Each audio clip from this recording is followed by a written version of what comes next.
அந்த தம்பிக்கு வந்து தனியாக வந்து ஒரு பாதுகாப்பு போடலாம்ல, யாருக்கும் போடுறாங்களே பாதுகாப்பு, அது கம்யூனிஸ்ட் தானே போடணும்ல, கம்யூனிஸ்ட் சித்தாந்தத்தை தானே அவர் பாடுறாரு. அது கம்யூனிஸ்ட்காரங்களாம் இங்கே என்ன யோசிக்கிறாங்கன்னா, இந்த தம்பி வந்து வளர்ந்து வர்றதை வந்து அவ்வளோ விரும்பலையா. நான் கேட்ட செய்தி, ஓகே, அவரே சொன்ன செய்தின்னு நினைக்காதீங்க, நமக்கு மற்றவங்க சொல்லுவாங்களே. அதே மாதிரி பிஜேபி நேருக்கு நேரம் எதுக்குறாங்க. காங்கிரஸும் வந்து அவ்வளோ விருப்பம் இல்லையா. ஏன்னா ஒரு தனி மனிதன் வளர்ந்து பயங்கரமாக வர்றாப்புல அப்படின்ற மாதிரி. ஆனால் கூட அது தவறு. அவர் புரட்சிகரமான கருத்துக்களை தானே விதைக்கிறாரு. கம்யூனிஸ்ட் அவர்னா கார்ல் மார்க்ஸ் என்ன சொன்னாரோ, புரட்சி அம்பேத்கர் என்ன சொன்னாரோ, இன்னமும் வந்து நாராயண குரு அவங்க இதில் வந்து பெரிய ஆள் கேரளாவில், நாராயண குரு ஐயங்காலை கேள்விப்பட்டிருப்பீங்க பேர்லாம். இவங்கள பெரிய புரட்சியாளர்கள். அந்த புரட்சியாளர் கோட்பாடுகளை உள்வாங்கி ஸ்டேஜ்லேயே பாடுறாரு. சின்ன சின்ன வாண்டுகள்லாம் அந்த ஐயங்காலை பாட்டை பாடுறாங்க, அம்பேத்கர் பாட்டை பாடுறாங்க. அப்போ அது சிறப்பு தானே. அப்போ ஒரு புரட்சியாளர். அதே நாங்களே அவருக்கு நான் பாராட்டி சொன்னேன், நீ ஒரு புரட்சி பாடகர் தம்பி அப்படின்னு. அவர் ரொம்ப மகிழ்ச்சி அடைந்தார்.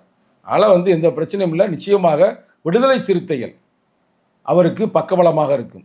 எழுச்சி தமிழர் பக்கபலமாக இருப்பார். நீ கேட்ட கேள்விக்கு வர்றேன். அவரை வச்சு நாங்கள் ஓட்டு வாங்குறதுக்கான இல்லை, அவருக்கு பாதுகாப்பாக விடுதலை சிறுத்தைகள் இருக்கும் என்பதை தான் இந்த தருணத்தை சொல்ல விரும்புகிறேன்.